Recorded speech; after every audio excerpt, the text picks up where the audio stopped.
एक fashion empire जो 36,000 करोड़ तक गया और फिर सिर्फ 6 महीने में बैंकरप्ट हो गया, लेकिन कुछ टाइम बाद फिर से दोबारा खड़ा हुआ। कैसे? Can you imagine? लेकिन सवाल यह आता है कि कोई ब्रांड बैंकरप्ट होने के बाद दोबारा से कैसे जिंदा हो सकता है? साथ ही ऐसा कौन था जिसने इस डूबते हुए ब्रांड को दोबारा से बचाया और आखिर क्यों? साथ ही क्या ये कमबैक असली है या सिर्फ और सिर्फ मार्केटिंग इल्यूजन है? और सबसे इंपॉर्टेंट, क्या ये ब्रांड अब इंडियन ब्रांड जैसे जूडियो, H&M, जारा, ETC इन जैसे ब्रांड के लिए एक थ्रेट बन चुका है? इसलिए आज की वीडियो में आपको मिलेंगे shocking business secret, internal blunders and $1 billion rescue deals of this brand. So let's start it. 1980 Do Won Chang एक कॉफी शॉप में काम किया करते थे एंड साथ ही में लॉन्ड्री भी चलाते थे।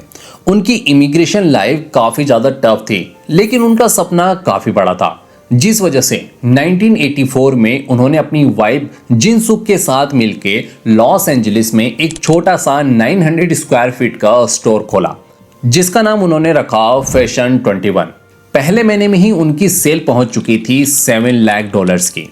धीरे धीरे उन्हें फास्ट फैशन का फॉर्मूला समझ में आया, जो था trendy product, cheap price and साथ ही में क्विक सेल्फ एंट्री। देन इतना कुछ समझने के बाद उन्होंने अपने ब्रांड का नाम बदला और रखा फॉरएवर 21, जिसका मतलब था जहां हर कोई कस्टमर अपने आप को 21 का फील करे, यानी यंग फील करे। लेकिन क्या आप जानते हैं ये कपल हाई स्कूल भी कंप्लीट नहीं कर पाया था, लेकिन सिर्फ 10 सालों में इन्होंने $1 billion का ब्रांड बना दिया।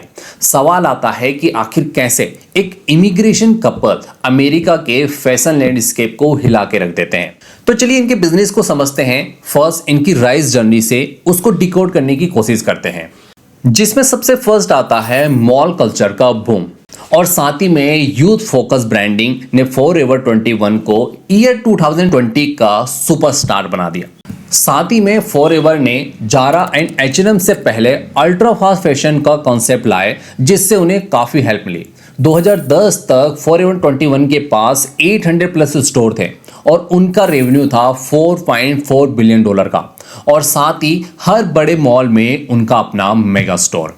सो अगर आप फॉरएवर 21 के की बिजनेस मॉडल को देखेंगे तो उसमें आपको सबसे पहले दिखेंगे trend spotting plus rapid manufacturing.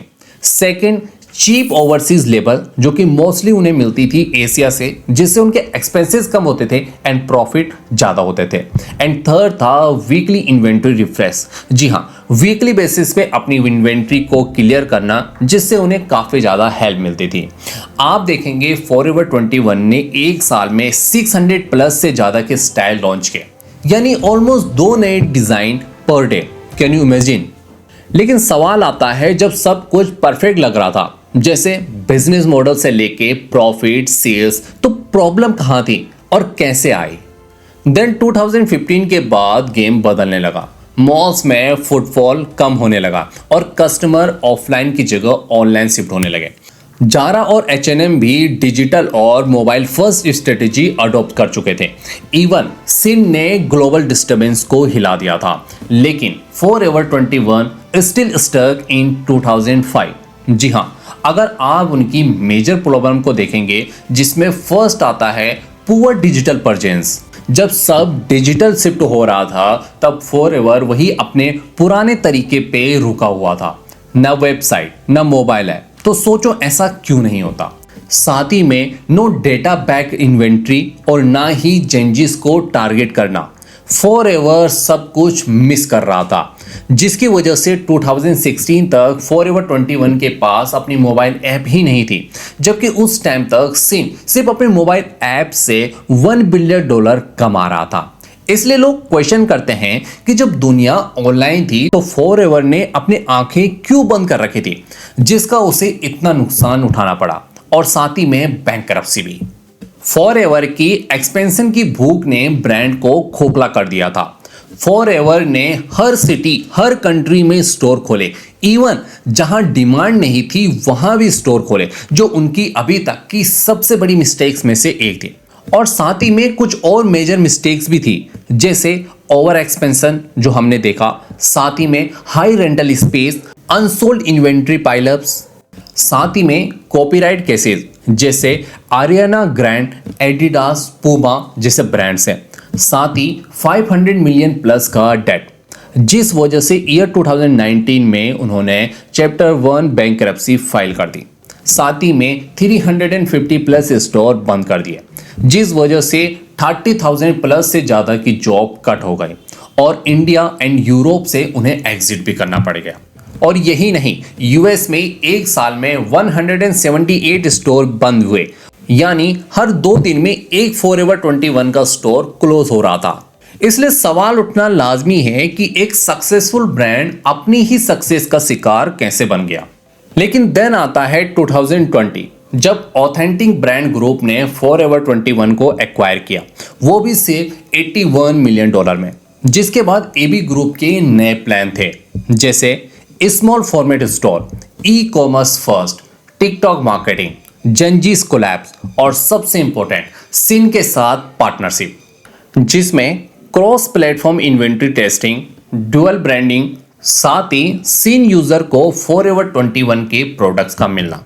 लेकिन क्या आप जानते हैं, सिन जिसे ब्लेम किया जाता है फॉरएवर 21 के डाउनफॉल के लिए, अब वही सिन फॉरएवर का कमबैक का रीजन बन चुका है। इसलिए सवाल आता है कि क्या दुश्मन के साथ में पार्टनरशिप एक कमबैक स्ट्रेटेजी बन सकती है, या ये एक न्यू प्रॉब्लम क्रिएट कर सकता है। सिन की इंडिया कमबैक पे हम ऑलरेडी वीडियो बना चुके हैं, जिसमें हमने इंडियन ब्रांड पे क्या इम्पैक्ट पड़ेगा सिन का वापस इंडिया में आने के बाद, वो डिटेल में एनालिसिस करा है, जिसकी केस स्टडी वीडियो आप चैनल पे जाके देख सकते हैं, जिसका लिंक आपको डिस्क्रिप्शन में भी मिल जाएगा। लेकिन अगर हम फॉरएवर 21 का इम्पैक्ट देखें इंडियन मार्केट या इंडियन ब्रांड्स पे, तो आप देखेंगे फॉरएवर 21 इंडिया में रिलायंस के अंडर में ऑपरेट करता है, जस्ट लाइक सिन। पोस्ट बैंकरप्सी से अभी तक काफ़ी ज़्यादा स्टोर बंद हो चुके हैं, लेकिन रिलायंस की एक्सपर्टीज से काफ़ी ज़्यादा हेल्प मिल सकती है फॉरएवर को ग्रो होने में। साथ ही इंडिया के पॉपुलर ब्रांड जैसे जूडियो, जारा, अर्बैनिक, H&M, इन सभी ने मार्केट शेयर लेके रखा हुआ है।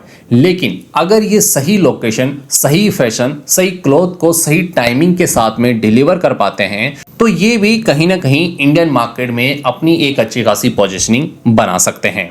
हालांकि रिलायंस का फॉरएवर 21 के साथ में पार्टनरशिप का ROI काफ़ी ज़्यादा मिस हो रहा है, जो इंडियन ब्रांड के लिए काफ़ी ज़्यादा पॉजिटिव है। लेकिन साथ ही में अपॉर्चुनिटी भी है फॉरएवर के लिए, बिकॉज इतना बड़ा मार्केट है इंडिया का, अगर वहाँ पे सही टाइमिंग एंड सही प्रोडक्ट के साथ में फॉरएवर मार्केट में आता है एंड अपनी परचेंस को बढ़ाता है, रिलायंस की एक्सपर्टीज का फायदा उठाता है, सिन की हेल्प लेता है, तो वो अच्छी खासी अपॉर्चुनिटी क्रिएट कर सकता है इंडियन मार्केट में। लेकिन सिन का इंडिया कमबैक जो रिलायंस इंडस्ट्री के साथ है, वो फॉरएवर 21 को बूस्ट करने में काफ़ी ज़्यादा हेल्प कर सकता है, बिकॉज सिन एंड फॉरएवर 21 का पहले से ही पार्टनरशिप है। इसलिए सवाल उठ रहा है कि क्या ये इंडियन D2C फैशन ब्रांड के लिए एक साइलेंट थ्रेट बन रहा है।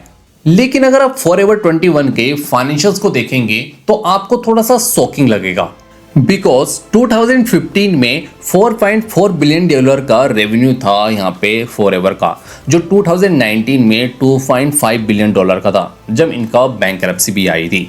2021 में $1 बिलियन एंड 2025 में एस्टिमेटेड है $1.6 बिलियन का।